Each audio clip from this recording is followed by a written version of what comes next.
በጣም አመሰግናለሁ ክብርት ምክትል የመንግስት ተጠሪ ሚኒስትር።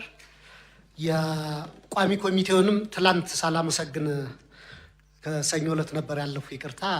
ጥሩ ስራ ነው እና እንደዚህ መለመድ ያለበት ጉዳይ ነው። ያን ብዬ የቴሌኮም አገልግሎት እንግዲህ በሀገራችን ጥሩ መሻሻል ካሳዩ አገልግሎቶች እንደሆነ ግልጽ ነው። ከ5 ከ6 ዓመት በፊት ሁላችንም የነበረን የኢንተርኔት አክሰስ አለፍ ብለን ከ10 ዓመት በፊት ከሄድና በጣም ዝቅተኛ ነው የነበረውና አሁን ያለው አገልግሎት ጥሩ መሻሻል አሳይቷል። ቢሆንም ግን እንደ ኢትዮ ቴሌኮም በርካታ መቀረፍ ያለባቸው ማህበረሰባችን ቅሬታ የሚያቀርብባቸው ነገሮች አሉ። እነሱን ለማንሳት ነው። አንደኛው ጉዳይ በግጭትና በጦርነት አካባቢዎች ተከታታይ የሆነ የኢንተርኔት ብሎክአውት የኢንተርኔት መቆራረጥ ችግር አለ። በተለይ የሞባይል ዳታ መዘጋት ማለት ነው። ባለፉት 5 ዓመታት ለሚሆን ጊዜ በትግራይ ክልል ኦልሞስት ለ2 ዓመት የሚሆን ጊዜ ሙሉ ብሎኬድ ነበረ።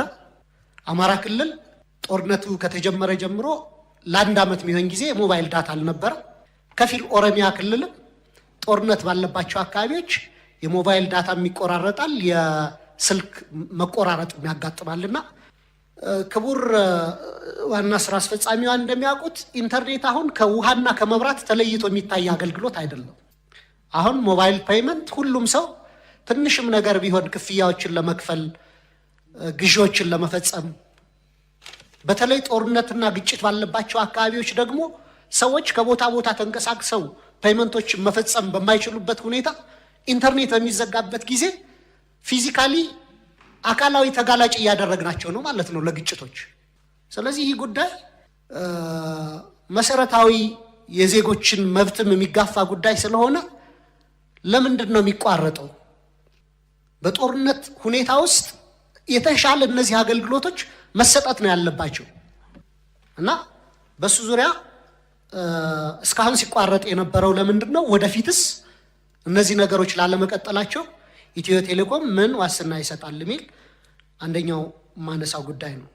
ሁለተኛ የመንግስት አገልግሎቶች ጋር የተለያዩ የመንግስት አገልግሎቶችን ለማግኘት ህዝባችን የተለያዩ የመንግስት ተቋማት ላይ ሲሄድ ሲስተም የለም ይባላል አሁንም ድረስ። ለምሳሌ ባንኮች ጋር፣ ገቢዎች ጋር በተለይ የግብር ማሳወቂያና መዝጊያ ጊዜያቶች ሲቀርቡ ማለት ነው። የንግድ ምዝገባ ጋር በእነዚህ ጊዜ ላይ እስካሁንም ማህበረሰቡ ሲሄድ ሲስተም የለም፣ ሲስተም ተቋርጧል ወይም ሲስተም አልሰራልን ብሎ ነው ይባላልና ይሄ ከቴሌኮም አገልግሎት አቅራቢው ጋር ያለ ችግር ነው ወይስ ከተቋማቱ ሲስተሞች ጋር የተያያዘ ነው? አይ ቲንክ በሁለቱም ላይ መስሪያ ቤታችሁ ኮንትሪቢዩት ማድረግ የሚችለው ነገር አለ ብዬ አስባለሁ። ይህን ጉዳይ ለማሻሻል እንግዲህ የቀረበልን ሪፖርት በርካታ የሽፋን መሻሻል፣ የተደራሽነት መሻሻል አለ ተብሏል። ተደራሽነቱ ግን ትራንስሌት የሚደረገው ማህበረሰቡ አገልግሎቶችን ለማግኘት ሂዶ ያን አገልግሎት ሲያገኝ ነውና ይህ የሚሆነው ለምንድን ነው? እስካሁን ድረስ ስርጭቱና ሽፋኑ ከተሻሻለ አብሮ አገልግሎቶችም የመንግስት አገልግሎቶችም መሻሻል አለበት ብዬ ስለማስብ ነው። ሌላው ጉዳይ ከሞባይል ኢንተርኔት ዋጋ ጋር ተያይዞ ነው። ቅድም የተከበሩ አቶ መለሰ ያነሱት ጭማሪው እንዳለ ሆኖ በተለይ ጥቅል ያልሆነ የሞባይል ዳታ አገልግሎት እኔ 4G ነው የምጠቀመው። እቤቴ ዋይፋይ አለኝ።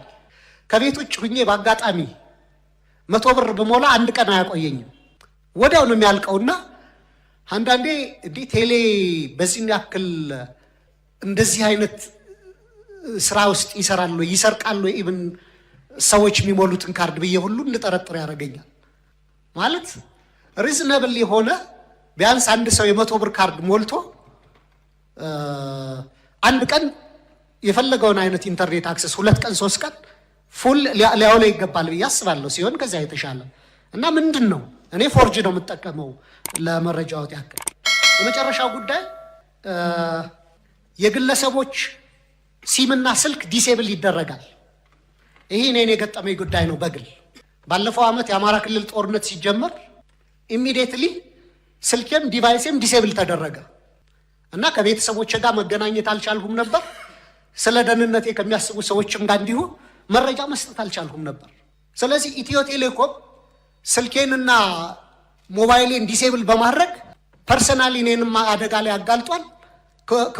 ከወዳጅ ዘመዶች ጋር የመገናኘት መብቴን ነፍጎኝ ቆይቷል ማለት ነው። ከረጅም ጊዜ በኋላ ነው የተከፈተልኝ። ሲሄድ ብራንች ኦፊሶች ላይ አይ እኛ ጋር ይሰራል ነው የሚለን ይሉኛል። እና እንደዚህ አይነት ነገሮች የተቋማችሁን ገጽታ የሚያበላሹ ናቸው። አንድ ሰው በወንጀል የሚጠየቅበት ካለው ኦር የሚጠረጠርበት ካለ ያን ተከታትሎ የሚያስፈጽም አካል አለ እንጂ ቴሌኮም መሆን የለበትም ብዬ አስባለሁና በሱም ጋር ማብራሪያ ቢሰጠኝ በጣም አመሰግናለሁ። የተከበሩ የምክር ቤት አባል አቶ ደሳለኝ እንደዚሁም ደግሞ ውድ ደንበኛችን ለማለት እወዳለሁ። ይሄም እንዲፈቀድልኝ ሁላችሁም እኛንም የወከላችሁን የምናከብራችሁ በተመሳሳይ የኢትዮ ቴሌኮም ደግሞ ውድ ደንበኛ ናቸው። ስለዚህ ጥራት ያለው አገልግሎት እንድትጠቀሙ ነው የምንፈልገው። በምንም መልኩ የእርስዎንም ሆነ የሌሎች ደንበኞችን ኢትዮ ቴሌኮም እርስዎ እንዲቋረጥሎት ካልፈለጉ ወይም ደግሞ ከኢትዮ ቴሌኮም ጋር ባሉት አግሪመንት ለምሳሌ ቢል ባይከፈል እሱን ማሳውቀን በጣም ብዙ ነገር አድርገን ካልሆነ አንዘጋም ማለት ነው። ከሴኩሪቲ ጋርም ተያይዞ የተነሱ አንዳንድ ቦታዎች ግጭት ሲኖሩ ለሚቋረጡ ኢንተርኔት ኢትዮ ቴሌኮም አገልግሎት ሰጪ ነው። ኢንተርኔት ጋር ተያይዞ ለሚደረጉ እንዲህ አይነት እንትኖች ደግሞ ሌላ ተቋም ነው የሚመለከተውና የሚመለከተው ተቋም ጋር ጥያቄዎትን ወይ ቢያቀርቡም ወይ ዊት ቢያደርጉ የተሻለ ነው እላለሁ ማለት ነው። አንዳንድ ጊዜ አይደለ የማይመለከተንን የተቋማት ማብራሪያ እንሰጥና ኮንፊዥን ስለምንፈጥር ያንን ለማረም ፈልጌ ነው። ሌላኛው ከፕራይስ ጋር ተያይዞ የተነሳውን ጥያቄ አለፈ ብዬ የቀበሌዎችን ጉዳይ ለልጆች እድል ለመስጠት ስለፈለኩ ነው። ፕራይስ ሁላችሁም እንደምታስታውሱት በባለፈው ኦልሞስት 6 ዓመት እኛ ፕራይስ ወይም ታሪፍ ስላሽ ነው ስናደርግ የነበረው፣ ዲስካውንትም አይባልም ያለፈ ስለነበረ ማለት ነው። ይሄን ያደረግንበት ምክንያት በዋናነት አፎርደቢሊቲ ወይም ደግሞ ማህበረሰባችንን ለማገልገል ካለን ፍላጎት ጉጉት ወጪ ሳይኖር ቀርቶ አይደለም። አገልግሎት የምንሰጥባቸው በርካታ ጉዳዮች ወጫቸው ሳይጨምር ቀርቶ አይደለም። ግን አፎርዳቢሊቲን ማምጣት ለዲጂታል ኢትዮጵያም እውን መሆን ትልቅ ሚና ይጫወታል። ኮኔክትድ የሆነውን ማህበረሰብ ቁጥር ማሳደግ አለብን ብለን ስላሰብን ነው እሱን ስንሰራ የነበረው ማለት ነው። ከፍተኛ የሆነ ደግሞ ኢፊሽንሲንም በማምጣት ነው ይሄን ስናደርግ የነበረው። ይሁንና ግን ሁላችሁም እንደምታውቁት ደግሞ የማክሮ ኢኮኖሚክ ፖሊሲ ቼንጅ በራሱ ያመጣቸው መልካም አጋጣሚዎች እንዳሉ ሆኖ ደግሞ ኢትዮ ቴሌኮም ኦፕሬት የሚያደርገው በርካታ ቅድም የምትጠይቋቸው ማስፋፊያዎች በውጭ ምንዛሬ ነው የሚያመጣው። ለምሳሌ ከማክሮ ኢኮኖሚክ ፖሊሲ ቼንጅ በፊት በ58 ብር ስንገዛ የነበረ ነገር ዛሬ የምንገዛበትም የምታውቁት ነው። ስለዚህ ምንም አይነት ፕራይስ ሳይጨምር መቀጠል አልቻላችሁም ሆይ ያላችሁ እንደሆነ ምናልባት አገልግሎቱም እንዲቋረጥ ነው የምናስገድደው። ፕሮፊታቢሊቲን እያረጋገጠን ካልሄድን ቢዝነስ ኮንቲኒቲ ኮምፕሮማይዝድ ነው የሚሆነው በከፍተኛ ሁኔታ። ምክንያቱም እንዳልኳችሁ ኢትዮ ቴሌኮም በበጀት የሚተዳደር ተቋም አይደለም። በአመት ከጀነሬት ከሚያደርገው ሬቬኒው በላይ ነው በቅድ እንግዲህ ከ1.1 ቢሊዮን በላይ ዶላር የሚፈልግ ኢንቨስትመንት አቅዶ እየሰራ ያለው። ይሄ ከፍተኛ ኢንቨስትመንት ይጠይቃል። ስለዚህ ሶርስ ኦፍ ፋይናንሲንግ እያፈላለግን እየሰራንን ያለ ነው። ትርፋማ ሆኖ መቀጠል ግን መልሶ ኢንቨስት እንዲያደርግና እናንተም ያነሳቸውን ጥያቄዎች ለመመለስ አቅሙን የፋይናንስ አቅሙን ማጠናከር አለበት።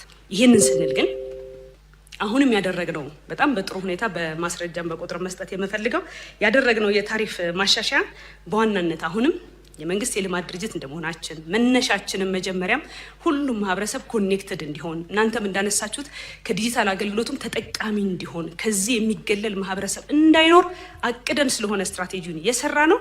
የፕራይስ አጀስትመንቱ ስናደርግ ራሱ ረጅም ጊዜ ወስዶብናል። በዚህ ምክንያት ደግሞ ማጥናት ስለነበረብን እንዴት ይሆን ደንበኞቻችን የሚመልሱት የሚለውን ለማየት ማለት ነው። የተከበሩ የምክር ቤት አባላት ላነሱት ጥያቄ ለምሳሌ በ100 ብር ለሚለው ጥያቄ ፔያዚጎ እንለዋለን። ፔያዚጎ በፓኬጅ ያልሆነው ማለት ነው። የተጠቀማችሁ የምትከፍሉት ምንም አይነት ለውጥ አላደረግንበትም ዴታ ላይ።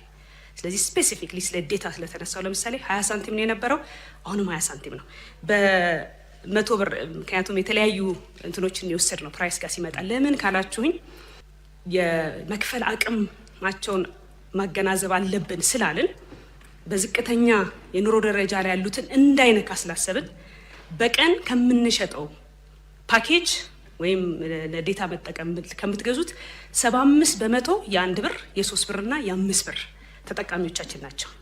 75% የሚይዘው እነዚህ ላይ ምንም አይነት ታሪፍ ማሻሻል አላደረግንም። ይሄ አንድም ማህበረሰባችን ተጠቃሚ እንዲሆን ያደረግነውንም የከፈልነውንም ዋጋ የሚያሳይ ነው ማለት ነው። አልነካንም ማለት ነው። አሁንም 1 ብር 3 ብር 1 ብር ምን ትገዙበታላችሁ? ዛሬ ኢትዮ ቴሌኮም እኮ ኢንተርኔትም ኤስኤምኤስም ቮይስም እንጠቀምበታለን። ስለዚህ ትልቅ ማለት በትክክል ይሄ ልንገነዘበው ቅድም የተከበሩ የምክር ቤት አባላት እንዳሉት የተሰራውን ነገር እያመሰገንና እየተደሰትን እኛን ሳይሆን እንደ ተቋም ማለት ነው እንደ ተቋም ግሬትፉል መሆን ያለብን ጉዳዮች ስላሉ ማለት ነው። አዘርዋይስ ለማስቀጠል ግን ቢዝነስ ኮንቲኒቲን ኢንሹር ማድረግ ያስፈልጋል። ዛሬ እየጠየቃችሁት ያላችሁትን የአገልግሎት ጥራት ገቢው ሳያድግ በምን ያስተካክለዋል? የአገልግሎት ሽፋን ገቢው ሳያድግ በምን ያስተካክለዋል? ሪዝነብል መሆን አለበት የሚለው ጋር ነገር ግን ሁላችንም የሚያስማማን ይሆናል። በ100 ብር ምን እንጠቀማለን? ምናልባት የአገልግሎት ጥራት እያሻሻልን አዳዲስ ነገሮች የሚያመጣን ስለሆነ ሜቢ በፍጥነት ስለምትጠቀሙበት ካልሆነ በስተቀር በ100 ብር ለምሳሌ እስከ 700 ደቂቃ ድረስ ቮይስ ጥሪ ማድረግ ይቻላል። የተለያዩ አማራጮች ስላሉን ማለት ነው። በዴይሊ ዩዜጅ ማለት ነው ይሄን የምናገረው ማለት ነው። 750 ደቂቃ ያስጠቅማል 100 ብር። እንደዚሁም ደግሞ በፓኬጅ ከወሰድ ነው ደግሞ እንደዚሁም 400 መጠቀም የምንችልበት እድልም አለን ማለት ነው። የተለያዩ አማራጮች እንዳሉ ለማስቀመጥ ነው። ዋናው ነገር ማስቀመጥ የፈለኩት ሎ ኢንድ የምንላቸው ወይም ዝቅተኛ የገቢ ምንጭ ያላቸው የምንላቸውን ሳንነካ ነው አጀስትመንት ያደረግነው። ምክንያቱም ለእናንተ የምንሰጠውን አገልግሎት ጥራቱን አስጠብቀን ለመሄድ ስለሚያስቸግረን ማለት ነው። ከዳታ አጠቃቀም አንጻር ካያችሁትም በተመሳሳይ ማለት ነው። በ100 ብር እንግዲህ እስከ 1.5 ጂቢ መጠቀም የምትችሉበት ነው ማለት ነው። ስለዚህ ይሄ ከዓለም ላይ ካለው ዋጋ ካየ ነው እኔ ማየው ሁልጊዜም እንደ አመራር ከጠየቃችሁ የሀገርን ሁኔታ እንደ ሀገር እናያለን። የምናመጣው ቴክኖሎጂ ግን ከውጭ እንደመሆኑ ደግሞ የምንገዛበት ዋጋ በተመሳሳይ ሌሎችም ኦፕሬት ከሚያደርጉበት ጋር የተያያዘ ነው። ስለዚህ ያንንም ኢንቱ ኮንሲደሬሽን ወስነን ነው ማለት ሎወስት ቺፐስት ነው ስንል ኢትዮ ቴሌኮም አይደለም ይሄን እየተናገረ ያለው ዓለም አቀፍ ተቋማት አሉ ይሄን የሚያወዳድሩ ማለት ነው። ግን እነሱ ሎ ስላሉን ጥሩ ነው ብለን አይደለም እኛ የምናልፈው።